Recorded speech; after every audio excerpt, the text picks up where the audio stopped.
streams that filter through this land of ours and fill a sportsman's dreams.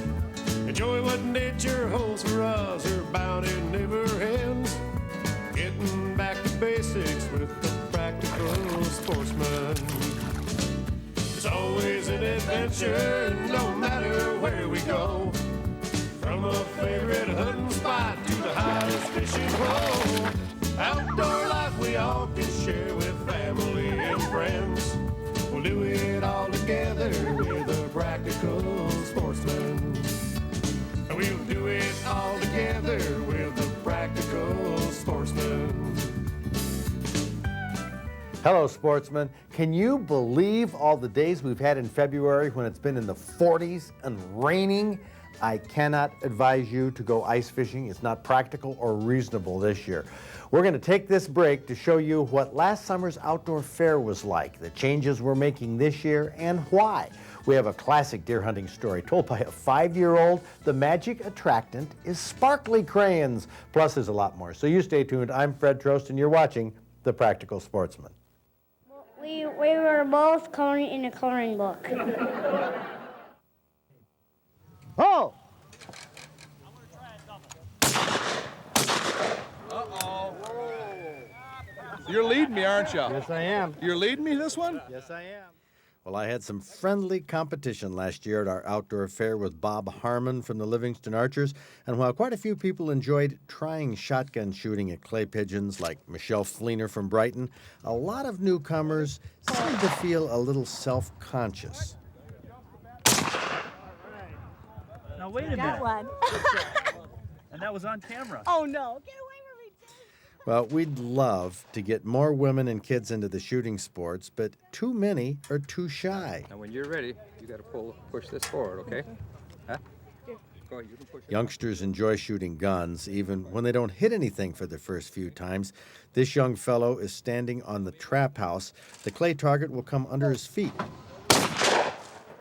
Well, it looks like an easy shot, but these so-called straightaway targets aren't really going straight away.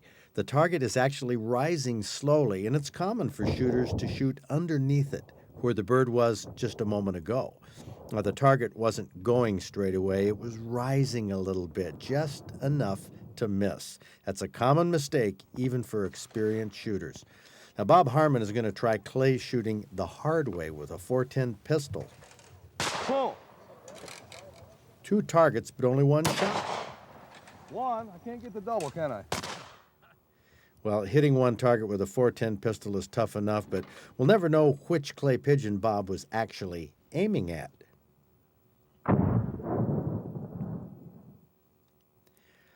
Archery shooters seem a little more eager to bring their bows to shoots like we have at the outdoor fair, and we have some challenging targets to hit with an arrow. Man. One of the most amusing archery targets is the bionic buck. The orange spot in the middle there is the hole. The rest of the silhouette is steel, arrow-shattering steel that will smash an arrow to smithereens if you miss the hole and hit the deer. What? I gotta ask again. What's with this? Is an official do-rag. Oh yeah. Well, it's a little burnt from yesterday. You mean your head? My head, forehead, the whole 9 yards. Through all that hair? Oh yeah. All that hair. There ain't much hair there. Well, considering, the fact. Well, it's usually hot in July in the sun, but inside the exhibitor's tent, it's cooler, where there are lots of displays that feature outdoor products and services and organizations that serve hunting, fishing, and the shooting sports. That's what the outdoor fair is really all about, getting sportsmen and their families and non-sportsmen, just practical sportsman viewers, together with the people and the organizations that they see on this TV show each week. Now, last year, we had an exhibit of live deer, big bucks with big racks in velvet. This was unique for our outdoor fairs, giving people a chance to see live deer up close. July is a tough time to put animals on display because of the heat, but these deer, as well as the ferrets displayed by the Great Lakes Ferret Association, kept cool in the shade, and the owners didn't have any mishaps with unruly animals. This year, we might expand the displays of critters, maybe have some rabbits and some birds for people to see.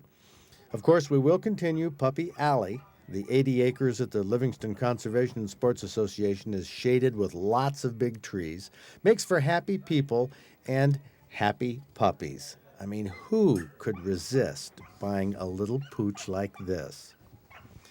Well, another event that I'm sure we'll have back is the duck calling competition. Now, this isn't the Olympics, but for duck callers, it is the Nagano of the outdoors. Todd Alofs from Allegan puts together a great calling contest every year. This year, he might add goose calling to the event. Last year, we tried to encourage participant activities like speed reeling contests for fishermen. Matt Radzalowski laid out the course. What's the idea here, Matty? These are 30-pound king salmon. About 50 yards away, we're going to set these up, and they're going to speed reel, have a contest, get these, drag them across the grass for 50 yards. Whoever wins, we got some nice prizes for them. Well, I thought this was a fun idea and something very practical to sportsmen who speed reel in their lures when they want to change baits. But the contest, frankly, didn't get much response. We had a few. One guy in particular who was a speed reeling fool. He was as fast as a greased J-plug. Better hurry up, it's gonna get dark soon. Well, it was a fun event. We tried it, but people really seem to prefer the spectator spectaculars like Dominic Troya's homemade cannon. This year, the Livingston Club put $20,000 into improving their shooting ranges. Dominic's cannon will be one of many attractions in the Firearm shooting show. His cannon is a muzzle loader. You know, the patch and ball goes in first, then they're rammed down to the powder with the ramrod. Now, this is the most basic type of firearm we have, and we have to demonstrate these firearms with very basic targets like milk jugs full of water and watermelons. I tell you, they are spectacular if you hit them square. Dominic's cannon is loaded with a good charge of powder.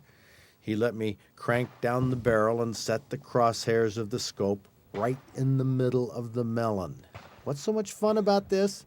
I don't know. Shooting is just fun. Noise, smoke, and splatter.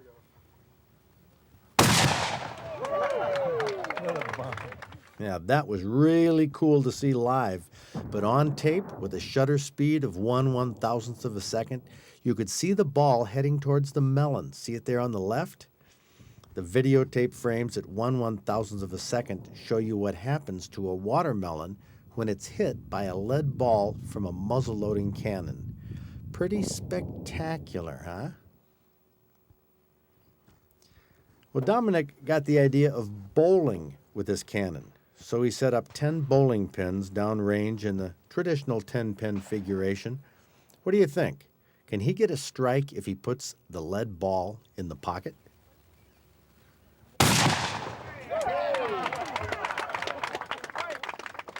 Well, check this one out in slow motion. The ball actually hits the pocket, at least the right side of the head pin. One thing leads to another, and in a split second, Dominic Troya is only 9 frames away from a perfect game.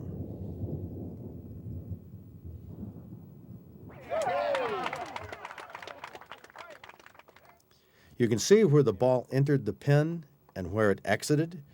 This is one way to have a good, positive, recreational experience with firearms. Dominic Troya will be back this July, a part of our big shooting sports show at the Outdoor Fair. Now, we'll have a full offering of archery shoots that people can participate in. We'll have seminars, we'll have puppies and pets on display. But the big addition to this year's Outdoor Fair will be the spectacular shooting shows. Everybody gets a bang out of these. So what's my analysis of last year's Outdoor Fair and the reason attendance was down? Well, I think it was because we focused on participant activities in a day and age when people would rather spectate than participate. So this summer, we're turning firearm shooting into a spectator event. The shooting show at the 1998 Outdoor Fair will demonstrate all kinds of firearms. And here's a little taste of the kind of show we'll be putting on. A lot of people don't realize that the first machine gun was invented in 1884. They're not new. This gun was made in 1920. This is a Model 21 civilian version of the Thompson. Okay. Model 21. Prior to World War II, the rate of fire was 900 rounds a minute. In 28, they changed the rate of fire and slowed it down to 600 rounds a minute. So what we have here is a gun that's 71 years old and still functions.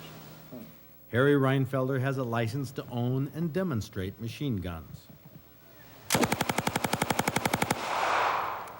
That was a 20-shot clip gone in 1 2/3 seconds. Didn't seem like much, did it? Now, here's a full drum, 50 shots, the largest you can get for a Thompson submachine gun. It holds $20 worth of ammunition, which can be shot in 4.5 seconds. Then it has to be reloaded.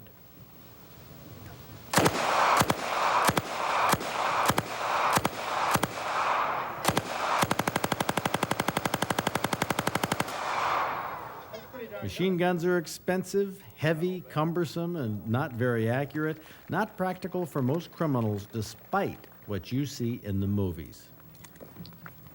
Bird! Nice shooting. Harry Reinfelder was buttering me up for the competition. We're shooting doubles. Bird! Bird!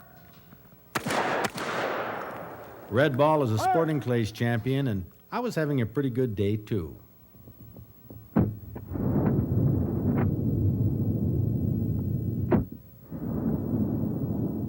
Smoking those doubles was relatively easy compared to Harry's skill when he tosses 6 targets up himself.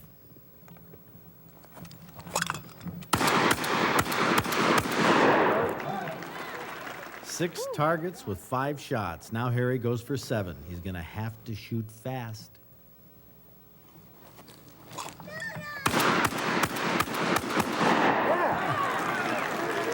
Seven targets with 6 shots. We saw a lot and learned a lot at the shooting show, and I think with most people, it had quite an impact. At least, I hope so.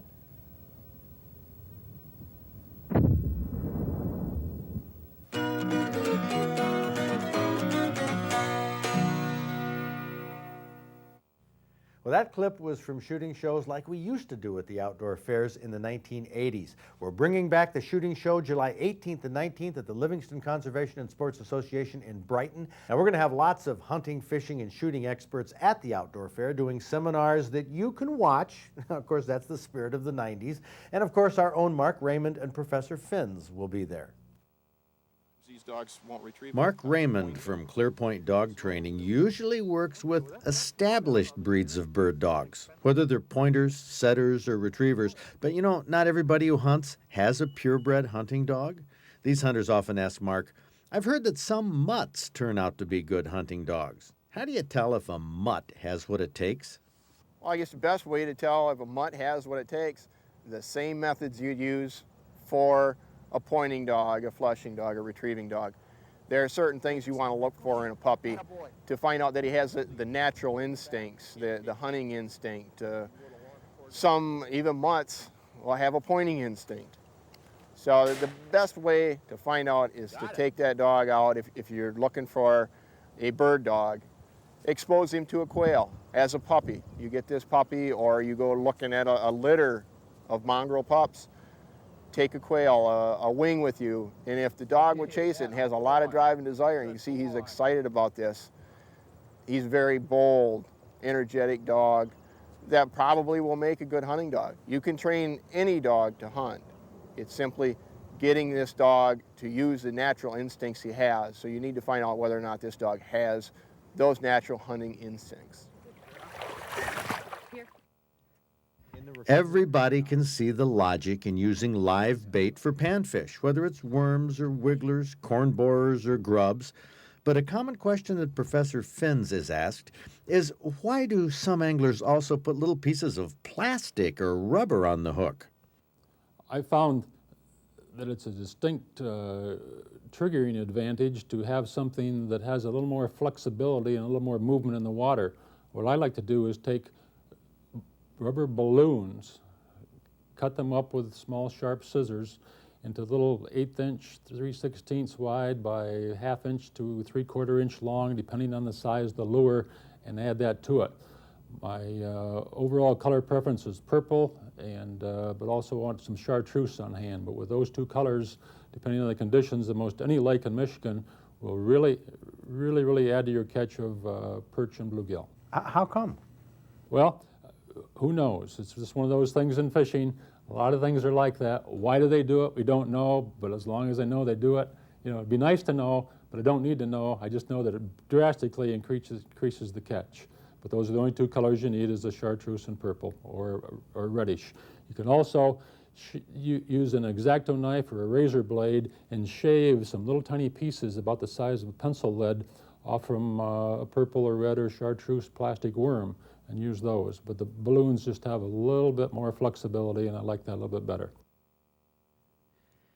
Just in case you might like to try something other than fried bluegills, Deborah Greenhoe from Greenville, Michigan recommends her recipe for bluegill's au gratin casserole. It calls for cooking 4 different vegetables. You cook them separately: fresh carrots, frozen peas, frozen green beans, and 2 packages of frozen artichoke hearts. You cook these until they're slightly underdone. Drain and transfer them to a large bowl, mixing them as they're done. Then you saute 4 thinly sliced onions in butter. Then you add 1.5 pounds of mushrooms for about 3 minutes, and you add those to the vegetables. Then transfer half of the mixed vegetables to a casserole dish. Layer in 1 pound of bluegill fillets and add the rest of the vegetables. Then heat some butter with 1/4 cup of breadcrumbs and 1/2 cup of Parmesan cheese. Sprinkle it over the casserole and drip some butter on top. Bake uncovered at 350 for 45 minutes. That's Deborah Greenhoe's Bluegill's au gratin casserole. Hello, folks. You know, when you watch Practical Sportsman, I try to bring you all kinds of tips on how to do things when you're out hunting and fishing. A tip right now I want to impart to you is, how do you find safe ice for ice fishing? Well, you can go out and see how the slush is on the ice. We do have a little bit of slush right here. I suppose if you jumped up and down, okay, this ice isn't safe. We're not going to show you this, but tune in Thursday night, 7:30, right here on 9 and 10. I did this as a promotional spot for TV 9 and 10 in Cadillac, and the water was deeper than I expected. I was lucky to get out without breaking more ice. This is a little tougher than the last hole. And thanks for the tip, Brent. Don't go out too deep. Seriously now, seriously, oh man. Okay, those little ice things, those little picks, they'd be good to have. A friend, that would be good to have. Seriously, this is a worse jam than I thought. My hands are cold. Oh, geez. I'm serious, guys. I don't know how I'm going to do this. I hope it doesn't push through on the sides. If I lift myself up, okay, I could roll, but I don't want to get my jacket wet. Sometimes that's a foolish thing. I can't imagine going down where you really get wet. My hands are like really freezing. Look at how red they are. Holy cow. Folks, that's how you can tell if the ice is safe, but I wouldn't recommend doing it. I'd stay off the ice for now. When it looks bad, there's slush on it. I don't know. Well, there's my mark, Matty. I left my mark. Don't you leave a mark. Be safe this winter. Coming up, a classic deer hunting story from our banquet a couple weeks ago. Stay tuned for that. I'm going to be taking the bar exam next week. Matt Radzilowski, Brent Detmers are going to put on a show of outdoor classics. And be safe this weekend. I want to see you back here for more of The Practical Sportsman.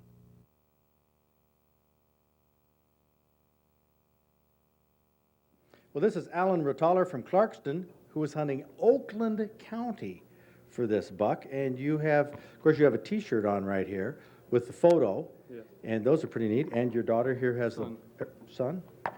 Okay, hey, look, I mean, come on. I suppose this could be a Nugent fan, you know. What's your name? Daniel. Daniel? Mm-hmm. Okay, so were you with Dad when you were hunting? Yeah. Out in the blind with you? Mm-hmm. We were in the shed.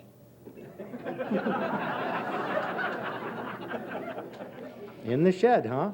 Mm-hmm. And we were coloring in a coloring book. In the what? In a coloring book. Oh, in a We're coloring. in a coloring book. This is, now hold it, we're talking the third day of the season. No, the 23rd. 23rd, yes. You're in a shed. And we're coloring in a coloring book. You say we. Dad was coloring too? Go ahead, you can tell Yeah. us. Well, we were both coloring in a coloring book. Okay. Did you happen to bring the coloring that you did? I'd kind of like to see it. Yeah, the deer came in. We had sparkly crayons, but we didn't bring the coloring picture. But we had sparkly crayons, and that made the deer come in. Okay. I suppose that could be true. Sparkly crayons. Now, Dad, do you stand by that? That's what he had. Okay, sparkly crayons. Can you imagine the run at Myers and Kmart tomorrow for sparkly crayons? It's going to be the next rage. Now, so you were coloring too? Yeah, I was coloring with him. He asked me if I'd color with him, so I said, yeah. I tell you. And then I happened to look up, and then there was the book.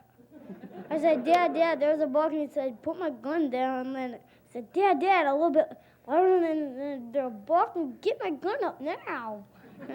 And together, we both shot the deer together. You did? Yep. You know, this is really interesting, this story. I have never heard a story from you. How old are you? 5. The 5-year-old telling Dad, stop coloring, there's a buck. Now, I mean, this is cool. Isn't it something?